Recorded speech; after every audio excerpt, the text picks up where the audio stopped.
Welcome back to Tipping Point. I'm your host, Kara McKinney.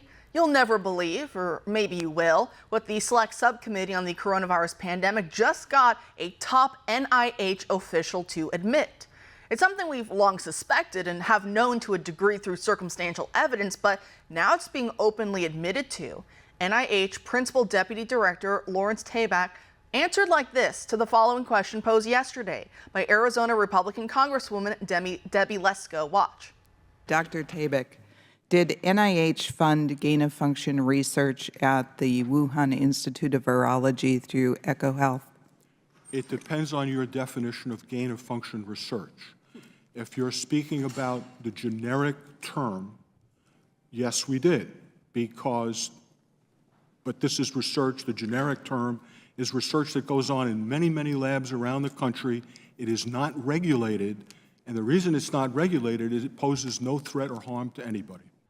Another conspiracy theory proven reality. I know Dr. Tabak tried to cover up his tracks at the end there, but I don't even care about that because of course he would. What's more interesting for our purposes here tonight is that his buddies absolutely smeared us as being stupid, selfish bigots for suggesting that the DNA of the COVID virus includes furin cleavage sites and other markers that are not natural for the virus to normally have or to develop on its own, and that it instead bears the markings of manipulation inside of a lab.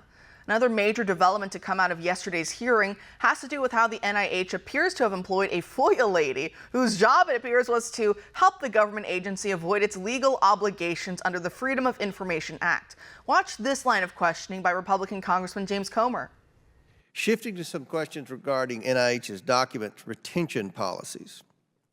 Dr. David Moran, a senior advisor to Dr. Fauci for decades, wrote in an email to Dr. Daszak, quote, "I learned from our FOIA lady here how to make emails disappear after I am FOIA'd, but before the search starts. So I think we're all safe. Plus, I deleted most of those earlier emails after sending them to Gmail," end quote. Is that consistent with NIH document retention policies? It is not. Does the NIH FOIA office teach employees how to avoid transparency? I certainly hope not. He also later wrote Dr. Daszak, and I quote, "We are all smart enough to know to never have smoking guns, and if we did, we wouldn't put them in emails. And if we found them, we would delete them," end quote. Is that consistent with NIH document retention policies? It is not. Finally, emails show that Dr. Moran's would share internal discussions regarding upcoming FOIA releases with Dr. Daszak. He would then help Dr. Daszak craft responses to documents being released in these FOIAs. Are those actions consistent with NIH policies? If those actions occurred, they would not be consistent. No. So do these actions concern you, Dr. Tabak? It does indeed. What is Dr. Moran's current employment status? He is an employee of NIH. Now that is damning. A close tie with the unreleased her tapes, to be sure. And because we've done absolutely nothing to hold China accountable since the pandemic began, and because NATO instead decided to pick a fight with Russia, we now have a growing alliance between the two, which should keep everyone up at night.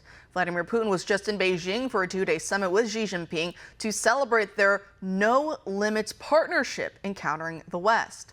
Joining us now to discuss is national security researcher John Rosamondo. John, thanks for being here tonight. So one concerning development of many to come out of this summit is China promising, it appears, to send troops to Ukraine if NATO directly attacks Russia. Is that correct? Well, that's exactly what was said. You've seen an increasing alliance between Russia and China. And a lot of people in the foreign policy community in Washington have been like, well, maybe we can work with to get the Russians to see the Chinese as a threat because, China might want to retake parts of Siberia that Russia took during the 19th century. But this is a clear warning that we have a new axis developing against the West.